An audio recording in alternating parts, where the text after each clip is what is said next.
അടിപൊളിയായിട്ടുള്ള പ്രിന്റ് വന്നിട്ടുള്ള വേഫർ ഫാബ്രിക്കിലെ ഒരു റാപ്പ് ഡ്രസ് ആണ് ഇന്നത്തെ നമ്മുടെ പ്രോഡക്റ്റ് എന്ന് പറഞ്ഞു കഴിഞ്ഞാൽ വെരി കംഫർട്ടബിളി നമുക്ക് വെയർ ചെയ്യാൻ പറ്റുന്ന ഒരു കാഷ്വൽ അറ്റയർ. ഈ റാപ്പ് ഡ്രസ്സിനെ കുറിച്ച് ഞാൻ ഓരോ പ്രാവശ്യം റാപ്പ് ഡ്രസ്സ് കൊണ്ടുവരുമ്പോൾ അതിനെക്കുറിച്ച് പറയാറുണ്ട്. ബിക്കോസ് ഒത്തിരി കംഫർട്ടബിളി നമുക്ക് വെയർ ചെയ്യാൻ പറ്റുന്ന ടൈപ്പിൽ ഒരു മോഡസ്റ്റ് വെയർ ആണ് ഈ ഒരു റാപ്പ് ഡ്രസ്സ് എന്ന് പറഞ്ഞു കഴിഞ്ഞാൽ. മെയിൻലി നമുക്ക് ഇച്ചിരി ഹെവി മിഡ്രിഫ് ഒക്കെ ഉള്ളവർക്കാണെങ്കിൽ ഇതൊരു ഔട്ടർ ലെയർ ആയിട്ട് നമുക്കൊരു നോർമൽ എ ലൈൻ്റെ കൂടെ ഒരു ഔട്ടർ ലെയർ വന്നാൽ എങ്ങനെ ഉണ്ടാവും അതുപോലെയാണ് ഇത് വരിക. കണ്ടോ, ഇങ്ങനെ വരും. നമുക്കിതിവിടെ ടൈ ചെയ്യാൻ പറ്റുന്ന രീതിയിലാണ് വന്നേക്കുന്നത്. അപ്പം നമുക്ക് ഒരു നല്ലൊരു ഡിഫൈൻഡ് ആയിട്ടൊരു ഇത് വരും. അതുപോലെ ഇവിടെ കുറച്ച് സ്പേസ് ഉണ്ട്, നമുക്ക് ഇരിക്കുമ്പോഴാണെങ്കിലും അത്ര അൺകംഫർട്ടബിളും അല്ല, എന്നാൽ അതിൻ്റെതായ ലാർജർ വോളിയം നമുക്ക് കാണുമ്പോൾ തോന്നുകയില്ല. ഭയങ്കര കംഫർട്ടബിളി വെയർ ചെയ്യാൻ പറ്റുന്നതാണ്. ഇനി ഒരു ഫാബ്രിക്കിനെ കുറിച്ച് പറയുവാണെങ്കിൽ ഇപ്പം വേഫർ ഫാബ്രിക് ഓർഡർ ചെയ്ത് കിട്ടിയിട്ടുള്ളവർക്ക് എല്ലാവർക്കും മനസ്സിലായി കാണും, വളരെ സോഫ്റ്റ് ആയിട്ടുള്ള ഒരു ഫാബ്രിക്കാണ്. ഒത്തിരി നല്ല റിവ്യൂസ് നമുക്ക് ഈ ഒരു ഫാബ്രിക്കിന് വന്നിട്ടുണ്ട്. അതുകൊണ്ട് തന്നെയാണ് പിന്നെ അതിനകത്ത് കൊണ്ടുവരുന്നത്.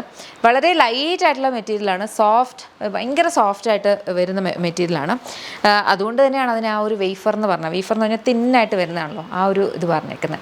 പ്രൈസ് 899 ആണ്. റെഡി ടു ഡിസ്പാച്ച് പ്രോഡക്ട്സ് ആണ്. ഏതെങ്കിലും ഇഷ്ടപ്പെടുവാണെങ്കിൽ വെബ്സൈറ്റ് അല്ലെങ്കിൽ ആപ്പ് ത്രൂ ഓർഡേഴ്സ് പ്ലേസ് ചെയ്യുക. കളേഴ്സ് ഉണ്ട്, നമുക്ക് വേഗം നോക്കാം. നെക്സ്റ്റ് നമുക്ക് വന്നിരിക്കുന്ന ബ്യൂട്ടിഫുൾ ഒരു ഗ്രീൻ ഷെയ്ഡാണ്. ഗ്രീനകത്തും സെയിം കൈൻഡ് ഓഫ് ഒരു പാറ്റേണിലാണ് വന്നിട്ടുള്ളത്. പ്രൈസ് വന്നിരിക്കുന്നതെന്ന് പറഞ്ഞാൽ 899. Ready to dispatch. നെക്സ്റ്റ് വന്നു. നെക്സ്റ്റ് നമ്മുടെ കളർ ഒരു വെരി ബ്യൂട്ടിഫുൾ ബ്ലൂ ഷെയ്ഡാണ്. ബ്ലൂവിനകത്തും സെയിം കൈൻഡ് ഓഫ് ഒരു പാറ്റേണിലാണ് വന്നിരിക്കുന്നത്. ഈ ഒരു വേഫർ ഫാബ്രിക്കിൻ്റെ പ്രത്യേകത എന്ന് പറഞ്ഞാൽ നമ്മൾ ഒട്ടും തന്നെ എഫേർട്ട് ഇടണ്ട മാനേജ് ചെയ്യാൻ വേണ്ടിയിട്ട്.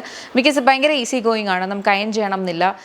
ഭയങ്കര ക്രഷ്ഡായിട്ട് കിടന്നാലും ഇത് ഓക്കെയാണ്. അങ്ങനത്തെ ഒരു കൈൻഡ് ഓഫ് ഒരു ഫാബ്രിക്കാണ്. പിന്നെ നമുക്ക് എവിടെയെങ്കിലും പോകണം, ട്രിപ്പ് എങ്ങാനും പ്ലാൻ ചെയ്യുവാണെങ്കിൽ നിങ്ങൾക്ക് ഭയങ്കര ഈസിയാണ്. ബിക്കോസ് വെയിറ്റ് വൈസ് ആണെങ്കിലും ഭയങ്കര കുറവാണ്. നമ്മൾ നന്നായിട്ട് റാപ്പ് ചെയ്ത് വെച്ചാൽ കുറച്ച് സ്പേസും മതി, ഒട്ടും വെയിറ്റും ഇല്ല. ചുരുണ്ടിരുന്നാലും നമ്മൾ എടുത്താൽ അയൺ ചെയ്യണമെന്നില്ല. അപ്പോൾ അങ്ങനത്തെ അടിപൊളിയായിട്ടുള്ള ഒരു അറ്റയറാണ്. പ്രൈസ് വരുന്നത് 899. നെക്സ്റ്റ് വന്നു. നെക്സ്റ്റ് നമുക്ക് വന്നിരിക്കുന്നതെന്ന് പറഞ്ഞാൽ ഒരു കൈൻഡ് ഓഫ് ഒരു ക്രീമിഷ് ബേജ് അങ്ങനത്തെ ഒരു ഷെയ്ഡാണ്. ആ ഷെയ്ഡിനകത്തും സെയിം കൈൻഡ് ഓഫ് ഒരു പാറ്റേണിലാണ് വന്നിരിക്കുന്നത്. 2 സൈഡ് പോക്കറ്റ്സ് ഉണ്ട്. വളരെ കംഫർട്ടബിളായിട്ട് നമുക്ക് വെയർ ചെയ്യാൻ പറ്റുന്ന നമുക്ക് റാപ്പ് റൗണ്ട് സ്കേർട്ട് പോലെയല്ല, ഇത് കംപ്ലീറ്റ്ലി ജോയിൻ്റ് ആണ് കേട്ടോ. ഇത് കണ്ടോ, ഇവിടെ ജോയിൻ്റ് ആണ്. ഇത് ജസ്റ്റ് ഒരു എക്സ്ട്രാ ലെയർ ഒരു എ ലൈൻ കുർത്തിയിൽ വന്നാൽ എങ്ങനെ ഉണ്ടാവും, ആ ഒരു പാറ്റേണിലാണ് ഇത് ചെയ്തിട്ടുള്ളത്. വളരെ കംഫർട്ടബിളായിട്ട് വെയർ ചെയ്യാൻ പറ്റും. പ്രൈസ് വരുന്നത് 899 ആണ്. 7 വർക്കിംഗ് ഡേയ്സിൽ ഡിസ്പാച്ച്. ഇഷ്ടപ്പെട്ടാൽ വെബ്സൈറ്റ് അല്ലെങ്കിൽ ആപ്പ് ത്രൂ ഓർഡേഴ്സ് പ്ലേസ് ചെയ്യുക. Thank you so much and take care.